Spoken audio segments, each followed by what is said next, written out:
இப்போ ரீசெண்டா நம்ம சேனல்ல ஒரு வீடியோ போட்டிருப்பேன்.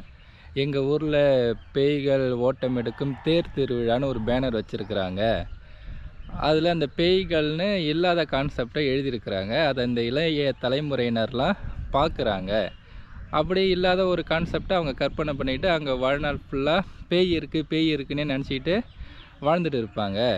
அதுக்காக நான் ஒரு அவேர்னஸ் வீடியோ போடணும். அதனால இளைய தலைமுறையினர் இந்த பேய் கான்செப்டில் விழுந்துடக்கூடாதுங்கிறதுக்காக ஒரு வீடியோ நேத்திக்கு தான் போட்டேன். அதுக்கு வரதை மக்கள் 2 பேர் என்கிட்ட கேள்வி கேட்டாங்க.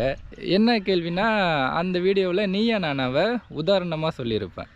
அதில் அந்த சாமியார் அந்த டாக்டர் மேலே பேயை வர வைக்க முடியலன்னு தானே சொல்லியிருக்கிற, ஆனால் பேய் உண்மையிலே இருக்கா இல்லையா அப்படிங்கிறத நீ சொல்லலை அப்படின்னு ஒரு மெசேஜ் எனக்கு வந்தது.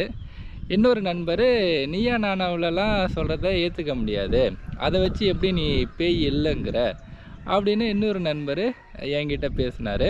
எல்லாமே வரதை மக்கள் தான் 2 பேருமே. அவங்களுக்கு இன்னும் கிளாரிஃபை பண்ணுறதுக்காக தான் இந்த வீடியோ. பேய் இருக்கா இல்லையா அப்படிங்கிறத கிளாரிஃபை பண்ணேன். இப்போ அந்த வீடியோவில் சொன்ன அந்த உதாரணம் நீயா நானா உதாரணம் ஒன்று நான் ஏற்கனவே நம்ம சேனலில் பேசியிருக்கேன் அப்படிங்கிறதையும் அந்த வீடியோவில் நான் சொல்லியிருப்பேன். அந்த வீடியோவையும் போய் பாருங்கன்னு. சாமி ஆட்டம் ஆடுறாங்க இல்லையா, அதுக்கு பின்னாடி என்ன அறிவியல் உளவியல் இருக்குது அப்படிங்கிறத பேசியிருப்பேன். அது கூடவே பேய் ஆட்டத்தை பற்றியும் அந்த வீடியோவில் பேசியிருப்பேன்.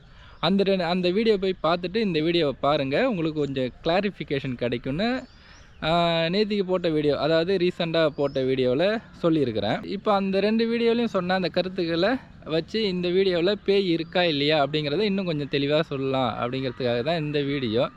இப்போது மக்கள் பெரும்பாலும் பார்த்திங்கன்னா பேயின்னு எதை சொல்லுவாங்கன்னா, எங்கள் ஊரில் ஒரு வாசகப்பா நாடகம் நடக்கும். அதில் 12 மணிக்கு ஒரு பாட்டு பாடுவாங்க, எல்லோரும் கீழே மேலே ஏறி போய் ஆடுவாங்க அந்த ஸ்டேஜில். அதை பார்த்து அங்கே பார்த்தியா பேய் வந்துச்சு, அதனால தான் அவங்க இப்படி ஆடுறாங்க அப்படிங்கிறத மாரி சொல்லுவாங்க. இன்னும் பார்த்திங்கன்னா இந்த திருவிழாக்கள்லாம் சாமி ஆட்டம் பேய் ஆட்டம் ஆடுவாங்க. ஸோ அதில் பேய் ஆட்டம் சில பேர் ஆடுவாங்க. அப்போ தலையெல்லாம் விரித்து போட்டுக்கிட்டு அதை பார்த்து இங்கே பார்த்தியா இதுதான் பேய் வந்தால் இப்படி தான் ஆடுவாங்க அப்படிங்கிறது போல் சொல்லுவாங்க. அவங்களுக்குள்ள பேய் புகுந்ததுனால தான் இந்தமாரி ஆட்டம் ஆடுறாங்க அப்படிங்கிறது போல் சொல்லுவாங்க. இன்னும் சில பேர் பார்த்திங்கன்னா நைட்டு எங்கேயாவது போயிருப்பாங்க, மரம்லாம் ஏதாவது ஆடி இருக்கும், ஐயோ பேய் உட்காந்து தான் ஆட்டிச்சு அப்படின்னு நினைப்பாங்க. நைட்டு ஏதாவது வெள்ளையாக ஏதாவது பார்த்துருப்பாங்க, அது பேய் தான் அப்படிங்கிறது போல் கதை சொல்லுவாங்க. இது போல் நிறைய கதைகளை நம்ம கேட்டிருப்போம். இதில் நான் என்ன சொல்ல வரேன் அப்படின்னு பார்த்தீங்கன்னா, மனிதர்கள் சொல்கிற இந்த பேயெலாம் இருக்குது பார்த்தீங்களா, அதுக்கு பின்னாடி நம்ம ஆராய்ச்சி பண்ணுனா ஒன்று இந்த இசையின் தூண்டுதலால் ஆடுற ஆட்டமாக இருக்குது, இன்னொன்று அவங்க மனநல பிரச்சனைகளால் ஆடுற ஆட்டமாக இருக்குது. இதை தான் ஃபஸ்ட்டு வீடியோவில் நான் சொல்லியிருப்பேன் தெளிவாக. 2வது வீடியோவில் நீயா நானாவை ஒரு எக்ஸாம்பிளாக சொல்லியிருப்பேன்.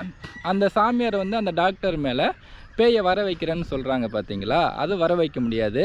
இதே ஒரு படிக்காத பெண்ணு இந்த பேய் பற்றின அந்த உளவியல் அறிவியல் தெரியாத பெண்ணாக இருந்தாங்கன்னா கண்டிப்பாக பயந்து கத்துவாங்க. ஸோ அதுபோல் பயந்து கத்துறத இவங்க என்ன சொல்கிறாங்க, பேயின்னு சொல்கிறாங்க. ஸோ மனிதர்கள் பேயின்னு சொல்கிறது இதை தான் சொல்கிறாங்க. ஆனால் இதுக்கு பின்னாடி இருக்கிற இந்த அறிவியல் உளவியல் பார்த்திங்கன்னா, ஒன்று இசையின் தூண்டுதலால் ஆடுற ஆட்டமாக இருக்குது. எங்கள் வாசகப்பாவிலலாம் ஆடுற ஆட்டம் பார்த்திங்கன்னா பாட்டு பயங்கரமாக போடுவாங்க. ஸோ அந்த பாட்டை கேட்டு அந்த பயத்தில் உணர்ச்சி வசப்பட்டு அவங்கள அறியாமையே போய் ஆடிக்கிட்டு இருப்பாங்க. அதாவது மன எழுச்சி அதிக அளவில் இருக்கும். அந்த டைமில் அவங்க என்ன செய்கிறாங்க அப்படிங்கிறது அவங்களுக்கே தெரியாது. இப்போ நம்ம எதுக்காவது ஒரு கோவப்படுறோன்னு பார்த்தீங்கன்னு வச்சிங்களேன், நம்மளே ஏதாவது சண்டை வந்துச்சுன்னா கோவப்பட்டுருவோம். கோவத்தில் என்ன பேசுகிறோம் ஏது பேசுகிறோன்னே தெரியாது, நம்ம பாட்டுக்கு பேசிடுவோம். அப்புறமேட்டு கொஞ்சம் அமைதியான நேரத்தில் பார்த்தீங்கன்னா, ஏன்டா இப்படி நம்ம பேசணும், இதை இப்படி பண்ணியிருக்கலாமோன்னு யோசிப்போம். அந்த உணர்ச்சி வசப்பட்ட நிலையில் நம்ம என்ன செய்கிறோங்கிறது நமக்கே தெரியாது. ஸோ அதுபோல் தான் இந்த பேய் ஆட்டம், சாமி ஆட்டம் எல்லாமே. ஸோ இந்த மனிதர்கள் சொல்கிற இந்த பேய்க்கு பின்னாடி இருக்கிறது இந்த இசையின் தூண்டுதல், இன்னொன்று அவங்களோட மனநல பிரச்சனைகள். இதை ஃபஸ்ட்டு வீடியோவிலே சொல்லியிருப்பேன். நீயா நானாவை ஏன் சொன்னேன்னா, அதுலேயும் இது போல் பயமுறுத்தி ஒரு பெண்ணை கத்த வைக்கிறாங்க. கத்த வச்சுட்டு அது பேய் தான் அப்படின்னு சொல்கிறாங்க. ஸோ அதுக்கு பின்னாடி இருக்கிறது பார்த்திங்கன்னா, அந்த பேய் பற்றின கற்பனைகள்லாம் மக்கள் இருக்கிறதுனால அந்த சாமியார் அந்த 12 மணிக்கு அந்த எலுமிச்சம்பழத்தெல்லாம் புழிஞ்சு ஊற்றுறாரு இல்லையா, அதை பார்க்கக்குள்ள அந்த கற்பனைகளை அவங்க மேட்ச் பண்ணிப்பாங்க. அதில் பேயின்னு நினச்சி அவங்க அலற ஆரம்பிச்சிருவாங்க. ஸோ அதை தான் இவங்க பேயின்னு சொல்கிறது. ஆனால் உண்மையிலே பார்த்தீங்கன்னா பேய் இருக்கா அந்த உலகத்துலனா, பேய் இல்லவே இல்லை. இவங்க இதுதான் பேய் அப்படின்னு சொல்கிற அந்த விஷயத்துக்கு பின்னாடி நம்ம ஆராய்ஞ்சு பார்த்தா ஒன்று இசையின் தூண்டுதலாக இருக்குது, இன்னொன்று மனநல பிரச்சனைகளாக இருக்குது. மற்றபடி நம்ம ஊர்களில் சொல்கிற இந்த மரம் ஆடிச்சு அதில் பேய் ஓடிச்சு அப்படிம்பாங்க, ஏதாவது வெள்ளை கலரில் பார்த்துட்டு பேயின்னு சொல்லுவாங்க. ஸோ இது போல் பேய்கள் தான். அப்புறம் அந்த வரதை மக்கள் கேட்ட இன்னொரு கேள்வி, நீ பேய் இல்லைன்னு சொல்கிறீல்ல, அதுக்கு என்ன ஆதாரம் இருக்குது அப்படின்னு கேட்குறாங்க. நீ இப்போ அந்த மனிதர்கள் வந்து பேய் ஆட்டம் ஆடுறாங்க, அதுக்கு பின்னாடி இந்த உளவியல் அறிவியல் தானே சொல்கிற, உண்மையிலே பேய் இல்லை அப்படிங்கிறதுக்கு என்ன ஆதாரம் வச்சுருக்கிற அப்படின்னு கேட்குறாங்க. இந்த உலகம் எப்படி உருவாச்சுன்னு யாருக்குமே தெரியாது. கடவுள் தான் படித்தார்னு சில மனிதர்கள் நிறைய கடவுள்களை உருவாக்கி வச்சுருக்கிறாங்க. அதை ஏற்கனவே நம்ம சேனலில் பேசியிருப்பேன். அறிவியலாலையுமே இந்த உலகம் எப்படி உருவாச்சு அப்படிங்கிறத இன்னும் கண்டுபிடிக்க முடியல. ஸோ இப்படி அறிவியலால் ஒன்று கண்டுபிடிக்க முடியலன்னா அதை நம்ம நம்பக்கூடாது. ஏன் நம்பக்கூடாதுன்னா, அறிவியல் என்றைக்குமே எவிடன்ஸ் பேஸ்டாக தான் நமக்கு எதையாக இருந்தாலும் சொல்லும். அறிவியல் ஒன்றை உண்மைன்னு சொல்லிச்சுனாக்கா அதுக்கான தகுந்த ஆதாரம் இருக்கும். அப்படி ஆதாரம் இருந்தால் தான் அறிவியல் அதை உண்மைன்னே சொல்லும். இப்போ அறிவியலால் இன்னும் இந்த உலகம் எப்படி உருவாச்சு அப்படிங்கிறத முழுமையாக கண்டுபிடிக்க முடியாத நிலையில் நிறைய மனிதர்கள் நிறைய கற்பனை கதைகளை உருவாக்கி எந்தவித ஆதாரமுமே இல்லாமல் மக்கள் மனதில் விதைக்கிறாங்க.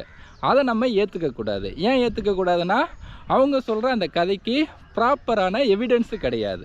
ஸோ ப்ராப்பரான எவிடன்ஸ் எதுவுமே இல்லாத பட்சத்தில் அந்த கற்பனை கதைகளை நம்ம ஏற்றுக்கக்கூடாது. ஒருவேளை பிற்காலத்தில் அறிவியலில் பேய் இருக்குது அப்படிங்கன்னு அறிவியலில் ப்ரூஃப் பண்ணாங்கன்னா அப்போ நம்பலாம். ஏன்னா அதுக்கான ஆதாரத்தை அறிவியல் நமக்கு கொடுக்கும். அதனால் அறிவியலுக்கு தெரியாத விஷயங்களை ஆதாரமே இல்லாமல் நம்புங்க அப்படின்னு சொன்னாக்கா அது நம்புறது நம்மளோட அறியாமை தான். அதனால் எந்த வித ஆதாரமுமே இல்லாத ஒரு விஷயத்தை நம்ம கண்மூடித்தனமாக நம்பக்கூடாது.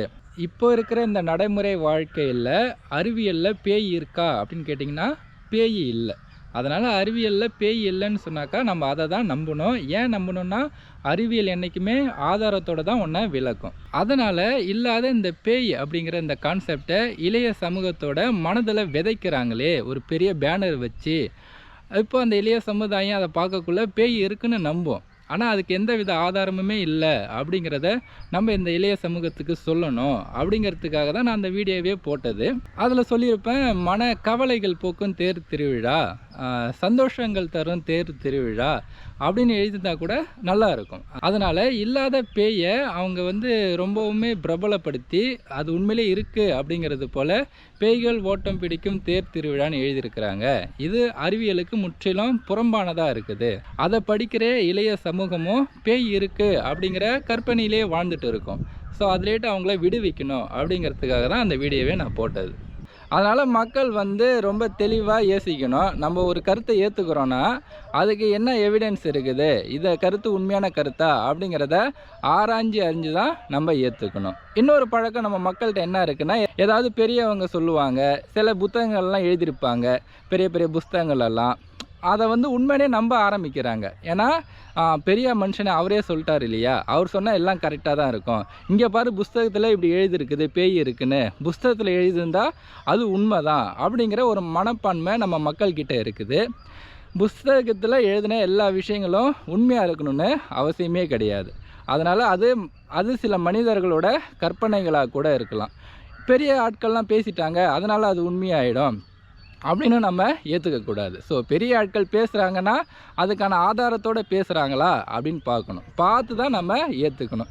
எந்தவித ஆதாரமுமே இல்லாமல் அவங்க சில கற்பனை கதைகளை சொன்னாங்கன்னா அதை நம்ம ஏற்றுக்கக்கூடாது. அதனால் அறிவியலின் கண்ணோட்டத்தில் தான் நம்ம என்றைக்குமே யோசிக்கணும். சந்திரமுகியில் ஒரு காமெடி வரும் பார்த்தீங்களா, பேய் இருக்கா இல்லையா, பார்த்துருக்காங்களா பார்க்கலையா, நம்பலாமா நம்பக்கூடாதா அப்படின்னு வடிவேல் சார் கேட்பார்.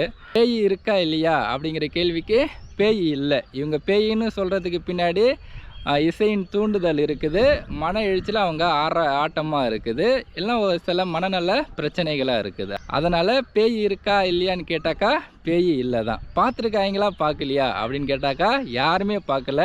இவங்க பார்த்ததெல்லாம் இந்த உணர்ச்சி வசப்பட்ட நிலையில் ஆடுற அந்த ஆட்டத்தை தான் பார்த்துருக்காங்க மக்கள். நம்பலாமா நம்பக்கூடாதா அப்படின்னு கேட்டிங்கன்னா நம்பக்கூடாது. ஏன் நம்பக்கூடாதுன்னா, பேய் இருக்குது அப்படிங்கிறதுக்கு எந்த ஆதாரமுமே இல்லை. ஸோ அதனால் ஆதாரமே இல்லாத ஒரு விஷயத்த நம்ம என்றைக்குமே நம்பக்கூடாது. நான் சொன்ன இந்த கருத்துக்கள் எல்லாத்தையுமே சிந்திச்சு பாருங்கள். என்னோடய கண்ணோட்டத்தை தான் உங்கள் கூட பகிர்ந்துக்கிறேன். இந்த கண்ணோட்டத்தை நீங்கள் சிந்திச்சு பார்த்து சரியாக இருக்கிற பட்சத்தில் ஏற்றுக்குங்க, தவறாக இருந்தால் விட்டுடுங்க.